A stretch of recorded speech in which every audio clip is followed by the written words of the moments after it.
Oi, turma, vamos para mais uma aula, de clínica médica. Eu sou a professora de vocês, enfermeira Vanusa Ribeiro.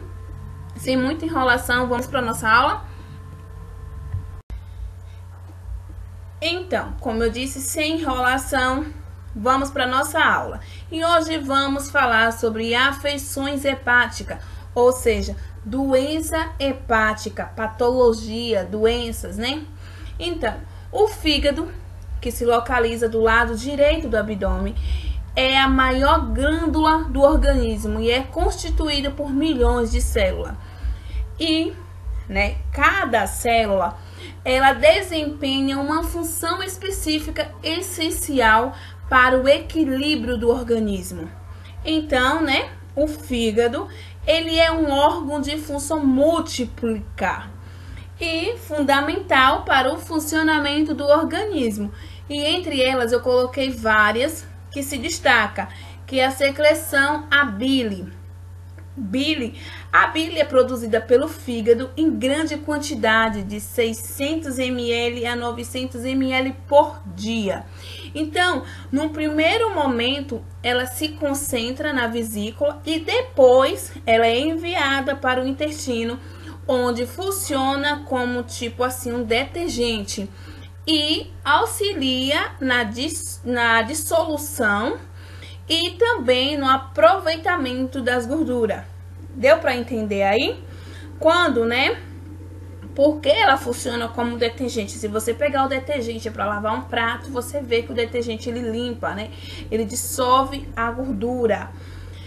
E também tem a função de armazenar glicose, que a glicose ela é extraída do bolo alimentar e é armazenada no fígado sob a forma de glicogênio. E então, sendo assim, quando é armazenado, ela é posto à disposição do organismo conforme que seja necessário. Então, nesse caso, as células hepáticas, ela vai funcionar como um reservatório de combustível e também para produzir proteínas nobres. Entre elas, nós destacamos a albumina, que ela é responsável pela propriedade osmótica ou oncótica. E também, além dessas, a albumina, ela serve como meio de transporte na corrente sanguínea para outras substâncias, como por exemplo de hormônios, pigmentos e também de drogas. E também no fígado tem a função de desintoxicar o organismo. O fígado ele tem a capacidade de transformar hormônio ou drogas em substância não ativa para o organismo para excretá-los. Também tem de sintetizar o colesterol. Por quê? Então, assim, no fígado, o colesterol ele é metabolizado, ou seja, metabolizado ele é quebrado, e excretado pela bile. Vocês lembram da função da bile, Puxar a gordura, a função detergente. Também tem a função de filtrar micro-organismos, porque há uma extensa, rede de defesa imunológica lá no fígado. Também ele tem a função de transformar amônia em ureia. Como, professora? O fígado, ele é um órgão privilegiado, porque ele tem uma artéria e uma veia de entrada e também uma veia de saída. Então, a veia de entrada, ela vai receber, ou ela recebe, o nome de veia porta. Eu acho que vocês já ouviram falar sobre a veia porta lá em anatomia. Então, ela é responsável por 75% do sangue que chega ao fígado. E faz com que, leva com ela substâncias importantes, que as substâncias importantes como as vitaminas e também as proteínas. Mas, por ela, chega também a amônia, que é produzida no intestino e derivada especialmente, né, de proteína animal para ser transformada em ureia. No caso, né, se o órgão estiver lesado, o que vai acontecer? A amônia, ela vai passar direto para a circulação e vai alcançar o cérebro, entendeu? E vai provocar, né, quando ela passa direto, provoca, tipo assim, no início, né, alterações neuropsiquiátricas, ou seja, vai haver mudanças de comportamento, esquecimento, insônia, também sonolência, entre outros, né? E depois pode haver, né, um pré-coma ou até coma. Então, agora que vocês já conheceram, né, a fisiologia do fígado, né, e também a função que o fígado exerce, né, vou falar agora para vocês sobre a cirrose hepática. Então, a cirrose hepática, ela é uma doença, né, difusa do físico, que altera as funções das suas células dos sistemas de canais biliares e sanguíneos. Ou seja, é o resultado de diversos processos. Entre eles está a morte das células do fígado e a produção de um tecido fibroso não funcionante. Então, à medida que o tecido necrótico evolui para a fibrose, vai ocorrer alteração na estrutura e também a vascularização normal do fígado. E por isso, né, que vai prejudicar toda a estrutura e trabalho do fígado, ou seja, todas as funções nos slides anteriores que eu falei para vocês. Então, após o período variável de tempo, o indivíduo com inflamações crônicas do fígado está sujeito a desenvolverem cirrose.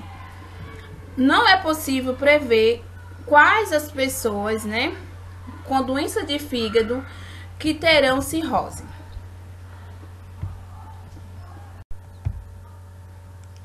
As causas mais comuns são o alcoolismo crônico, hepatite viral, que é aquela tipo B, C e D, também a hepatite autoimune, os transtornos hereditários, como, vou dar um exemplo para vocês, como as doenças de Wilson, doenças também relacionadas com o armazenamento de glicogênio,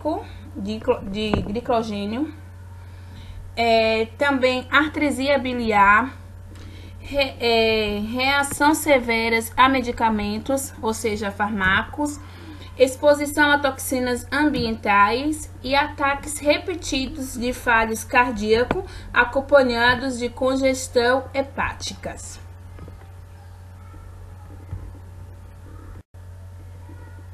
Sintomas. A doença, ela se desenvolve lentamente. Então, assim, nada pode ser percebido por muitos anos. Então, pode ocorrer sintomas inespecíficos como fraqueza e cansaço, perda de peso, alterações do sono, dores abdominais não localizadas. Com a evolução, aparecem diversas manifestações que dependendo do paciente, serão predominantes de um ou de outro grupo de sintomas.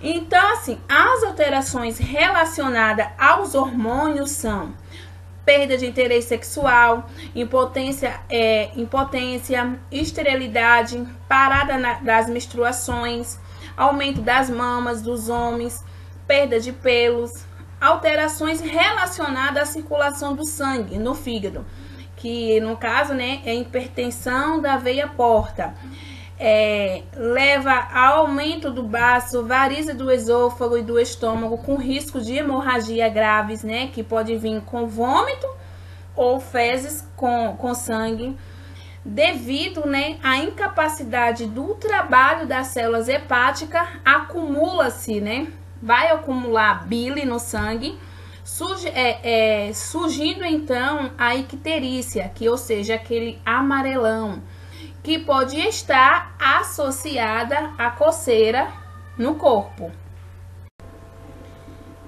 Então, como confirmar? O médico, né? Quando você vai ao médico, né, com frequência, o médico pode diagnosticar a cirrose pelos sintomas que apresenta a pessoa e também por prova de laboratórios. Através do exame físico, né, mediante um exame físico, o médico pode notar uma mudança no tato e tamanho do fígado. O seu médico golpeará levemente o seu abdômen na área que se encontra sobre o fígado, ou seja, sobre a percussão. O resultado do som, gente, pode indicar uma mudança de tamanho e posição do fígado.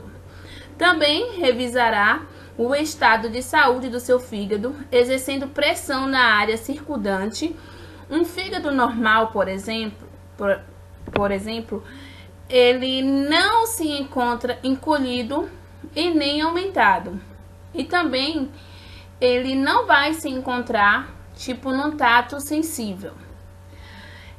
O encolhimento do fígado. A hepatite crônica pode degenerar em cirrose ou possivelmente, né, um câncer de fígado nos pacientes com cirrose.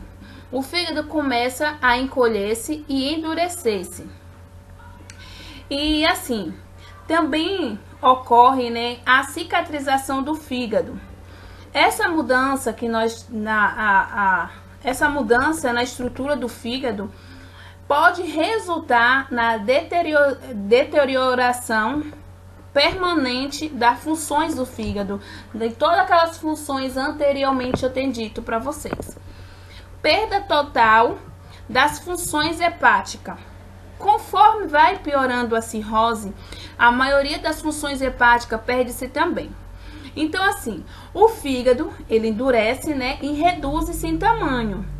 E pode ocorrer a acumulação de líquido no abdômen e também nas pernas.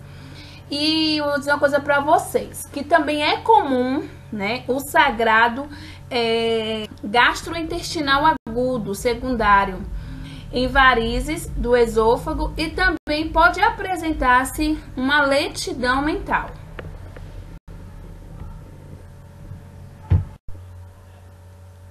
Prova de sangue. Se um caso, né, como aqui está escrito que eu deixei para vocês, se o médico tem suspeita de cirrose, recomenda-se que se realizem certas provas de sangue. Então, assim, estas provas vai ajudar, né, a determinar se existe ou não uma doença hepática. Prova de imagem. Em alguns casos, o médico pode recomendar outras provas de diagnóstica como o TAC, que é a tomografia axial computorizada, o ultrassom e também o scanner do fígado baço por radioisótopo, biópsia do fígado. O médico pode também, né, recomendar uma biópsia ao fígado para confirmar o diagnóstico de cirrose. E assim, a biópsia, né, ela é realizada, né, por meio da incisão de uma agulha que através da pele até ao fígado, né, para tomar, na verdade, para retirar, né, a amostra do tecido hepático. E também tem a cirurgia, que em ocasiões o diagnóstico realiza-se durante uma cirurgia que lhe permite ao médico examinar completamente o fígado.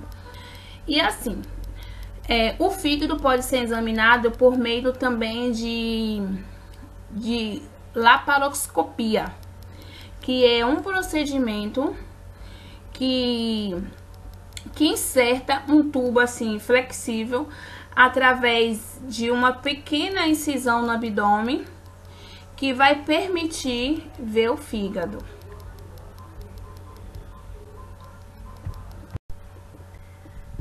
Tratamento. Então, assim, logo antemão, digo para vocês que não há um tratamento específico para a cirrose. Porque, assim, a patologia, né, ou a doença, ela é um processo irreversível. E como consequência, né, de diversas patologias diferentes, o tratamento ele só tem assim como interromper, né, a progressão da doença, que em alguns casos, né, pode levar à reversão parcial do grau de cirrose e hipertensão, à suspensão do agente agressor, que é no caso de álcool e drogas, ou a eliminação do vírus da hepatite, né, que pode desacelerar ou parar a evolução da doença. E nesse caso, né, o tratamento baseia-se habitualmente nos sintomas de apresentação do paciente. Vitaminas e suplementos nutricionais promovem a cicatrização das células hepáticas lesadas e aprimora o estado nutricional do paciente. O antiácido reduz o mal-estar gástrico e minimizam a possibilidade de sangramento gastrointestinal. Diurético poupadores de potássio são indicados para reduzir a ciste, né, se presente e minimiza as alterações hidroeletrolíticas que deve se evitar a ingestão de álcool. E também vou acrescentar algo para vocês, que assim, como eu disse para vocês, né, que cada complicação da cirrose, ela vai existir um tratamento específico, que é para controlar a situação, né, aguda do sangramento, infecções como a ciste e também até a encefalopatia.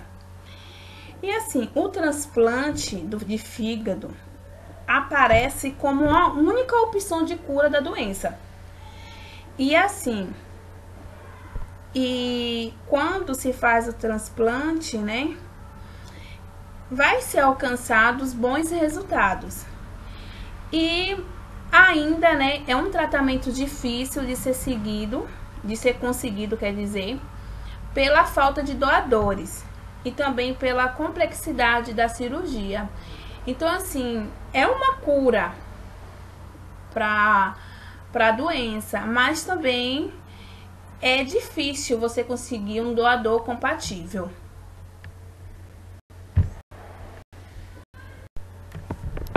Então, como eu disse lá na frente para vocês, como confirmar, eu deixei aqui também mais claro para vocês nesse slide o diagnóstico. O diagnóstico é feito através de ultrassom, né, biópsia, dosagem sérica de TGO, TGP, de albumina, ureia e creatina. Cuidados de enfermagem. Os cuidados de enfermagem requer oferecer refeições pequenas e frequentes, orientar o paciente para escovar os dentes com escovas macias, dietas hipercalóricas, né, de 2.000 a 3.000 calorias, né, diárias, hipossódica, que é sem sal, observar e anotar a aceitação da dieta, pesar o paciente em jejum diariamente, medir e anotar circunferências abdominal em jejum, controlar a diurese e restringir os líquidos, verificar e anotar os sinais vitais, né, de 6 em 6 horas, observar as evacuações, como é que tá a cor, né, a consistência e a quantidade, pesquisar sangue oculto nas fezes, observar equimose, espistaxe, petequias e gengivas sangrantes, alerta para os sintomas de ansiedade, de plenitude gástrica, fraqueza, inquietação, e informar o paciente sobre os agravos, né, da ingestão alcoólica para a saúde dele, né? E também encorajar a procurar ajuda. Um exemplo, né, dos alcoólicos anônimos. Os termos técnicos. Os termos técnicos temos fadiga, icterícia, ascite, edema e encefalopatia. Eu espero que vocês tenham gostado da aula e até a próxima.